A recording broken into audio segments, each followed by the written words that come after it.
ఇదిగోండి బంగారం గని దొరికిన రోజు ఈరోజు చాలా స్పెషల్ రోజు నా జీవితంలోనైతే ఒక పెద్ద బంగారం గని ఇదిగోండి దొరికిన రోజు ఈరోజు. ఈ గని దొరకడానికి, ఈ బంగారం దొరకడానికి ఒక సింగారం కారణం అండి. ఆ సింగారాన్ని కూడా చూపిస్తానండి. ఇదిగోండి ఈ సింగారమే ఈ బంగారాన్ని నాకు జత చేశాడు. ఆయన కూడా దండం పెట్టుకుందాం.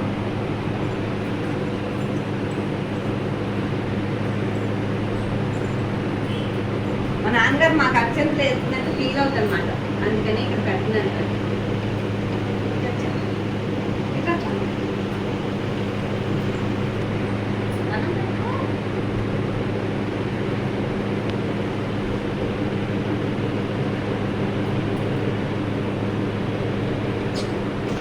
అందరికీ పెళ్లి రోజు అంటే హ్యాపీ అనిపిస్తుంది. హ్యాపీతో పాటు మన బాధ్యతని కూడా ఇంకొంచెం ఎక్కువ అన్నట్టుగా గుర్తు చేస్తుంది. బాధ్యత అన్నది ఇంకా ఎక్కువ అవుతుంది అన్నది గుర్తు చేస్తే. కాకపోతే మీలో ఎంతమందికి ఇలాంటి బంగారం పైన ఉందో నాకు కామెంట్ చేయండి. ఇప్పుడు శివాలయంకి వెళ్తున్నాము. ఊళ్ళో శివాలయం ఉంది. శివాలయంకి వెళ్ళి దర్శనం చేసుకొని తర్వాత తిరుపతి వెళ్తామండి. ఎందుకంటే ఆ 7 వాడి సాక్షిగానే మా పెళ్ళి అయింది. అందుకు ప్రతి సంవత్సరం కూడా వెంకన్న బాబు గుడికి అయితే తప్పకుండా వెళ్తామన్నమాట.